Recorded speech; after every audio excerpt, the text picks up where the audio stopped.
Central പിടിച്ചിട്ട് വലിക്കണേ. ഇവിടെ ഫസ്റ്റത്തെ ബോക്സ് വലിക്കുക, രണ്ടാമത്തെ ബോക്സും കൂടി വലിക്കുക. ഈ ഡ്രോപ്പ് പുറത്തേക്ക് വരുന്ന വരെ വലിച്ചാൽ മതിയേ. ഇത് പുറത്തേക്ക് വരുന്ന വരെ വലിച്ചാൽ മതി. എന്നിട്ട് ഇത് പതുക്കെ അടച്ചു വെക്കുക. ഇത് സ്റ്റോറേജ് ആണ്, ഇതിക്ക് അടച്ചു വെക്കുക. ഇത് അടച്ചു വെച്ചാൽ നമുക്ക് ഇതിൻ്റെ ബെഡ് എടുത്തിട്ട് ഇതിലേക്ക് വെക്കാൻ പറ്റുള്ളൂ. ഈ സിറ്റിങ്ങിലുള്ളത് നേരെ പൊക്കുക, എന്നിട്ട് ഈ ലാസ്റ്റത്തേക്ക് വെക്കാം ഇവിടത്തേക്ക്. അത് കഴിഞ്ഞിട്ട് ഇത് പതുക്കൊന്ന് മറിക്കുക. ഇത് പൊക്കണ്ട, ഒന്ന് പതുക്കെ മറിച്ചു കൊടുത്താൽ മതി. അവിടെ ഈ സ്റ്റിച്ചിങ് വരുന്നില്ലേ, ഈ സ്റ്റിച്ചിങ് വരുന്ന ഭാഗം അടിക്ക് വെക്കാം. അപ്പോൾ ഈ ഷിബ് വരുന്ന ഭാഗം ഇവിടേക്ക് ആവും. ഇങ്ങനെ വെക്കുക. എന്നിട്ട് ഈ ലൈൻ ഒപ്പണം നോക്കുക. ഇത് ഇതേമാതിരി ലൈൻ ഒപ്പാക്കിയിട്ട് നേരെ ഒന്ന് പൊന്തിച്ചു കൊടുക്കുക. രണ്ടും കൂടി കൂട്ടി വെച്ചിട്ട് ഒന്ന് അമർത്തി കൊടുക്കുക. ഇതൊന്ന് അടിച്ച് ലെവലാക്കുക.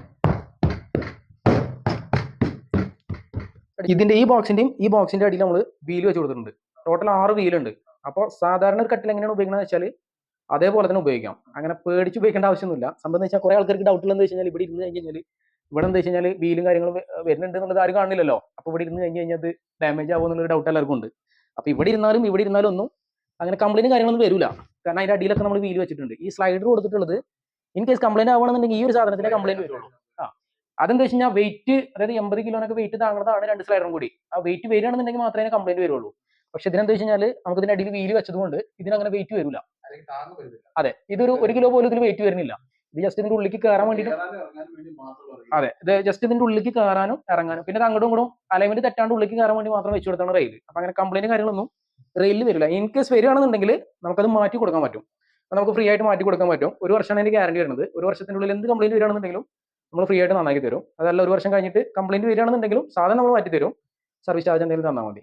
അങ്ങനെയാണ് വരുന്നത് കേട്ടോ. ഇത് സോഫ്റ്റ് ആക്കുന്ന സമയത്ത് ഹാൻഡ് റെസ്റ്റ് വേണമെന്നുണ്ടെങ്കിൽ മാത്രം മടക്കി വെച്ചാൽ മതി. വേണമെന്നുണ്ടെങ്കിൽ മാത്രം താഴ്ത്തി വെച്ചാൽ മതി. കിടക്കുമ്പോൾ വേണമെന്നുണ്ടെങ്കിൽ മാത്രം താഴ്ത്തി വെച്ചാൽ മതി. ഇങ്ങനെ ആക്കുമ്പോൾ എന്തായാലും ഇതെടുത്തിട്ട് ഹാൻഡ് റെസ്റ്റ് ആക്കി വെക്കുക. എന്നിട്ട് ഇത് നേരെ തിരിച്ചു കൊടുക്കുക. ഈ സ്റ്റിച്ചിങ്ങുള്ള ഭാഗം എന്തായാലും ബാക്കിലേക്ക് ആക്കാൻ മറക്കരുത്. പിന്നെ ഷിബ് വെച്ചിട്ടുള്ള ഭാഗം അടിക്കുക. അതെ, കാണാണ്ടിരിക്കാൻ വേണ്ടിയിട്ടാണ്. നേരെ എടുത്തിട്ട് ഇതിലേക്ക് വെക്കുക. ഇങ്ങനെ വെക്കുക. ഇത് ഒപ്പാക്കി വെച്ചിട്ട് ഇത് നേരെ മടക്കി വെക്കുക. മടക്കാണ്ട് ഒരിക്കലും ഉള്ളിലേക്ക് കയറ്റരുത്, ശ്രദ്ധിക്കുക. അതെ, വയ്ക്കുക. എന്നിട്ട് സെൻറ്ററിൽ പിടിച്ചിട്ട് തള്ളി കൊടുക്കുക. ഫസ്റ്റത്തെ ബോക്സ് തള്ളി, രണ്ടാമത്തെ ബോക്സും കൂടി. എന്താ വെച്ച് കഴിഞ്ഞാൽ നമ്മുടെ സാധാ സോഫേനെക്കാട്ടിൽ കുറച്ച് ഹൈറ്റ് വ്യത്യാസം ഉണ്ടാവും. കാരണം എന്താ വെച്ച് കഴിഞ്ഞാൽ ഇതിന്റെ ഹൈറ്റ് നമ്മൾ കുറച്ച് കഴിഞ്ഞാൽ നമ്മുടെ ബെഡിന്റെ ഹൈറ്റ് പിന്നെയും കുറയും. അപ്പോൾ ഈ ഒരു ഹൈറ്റ് എന്തായാലും വെക്കണം. ഇത് പിന്നെ വലിയ ബുദ്ധിമുട്ടില്ല. ബാക്ക് പെയിനൊക്കെ ഉണ്ടെന്നുണ്ടെങ്കിൽ എണീക്കാൻ കുറച്ചും കൂടിയൊക്കെ സാധനം കറക്റ്റാണെന്ന് തോന്നുന്നു അല്ലേ? ഹൈറ്റ് എനിക്ക് കുറച്ച് കൂടുതലാണ്. എനിക്ക് കാലും നിലത്ത് മുട്ടണില്ല. അങ്ങനെയാണ് വരുന്നത്. പിന്നെ അഡ്ജസ്റ്റ് ചെയ്യണമെന്നുണ്ടെങ്കിൽ ഒരാൾക്കും കൂടി ഇരിക്കാം. പക്ഷെ കംഫർട്ടായിട്ട് ഇരിക്കണമെന്നുണ്ടെങ്കിൽ 2 പേർക്ക് പറ്റുള്ളൂ. എന്നെ പോലത്തെ ഒരാൾക്കും കൂടി അഡ്ജസ്റ്റ് ചെയ്തിട്ട് ഇരിക്കാൻ പറ്റും അല്ലേ? അത് കേട്ടോ. വീഡിയോ ഞാൻ എന്തായാലും അയച്ചു തരാം. അത് നോക്കിയിട്ട് ചെയ്താൽ മതി കേട്ടോ. ഓക്കെ.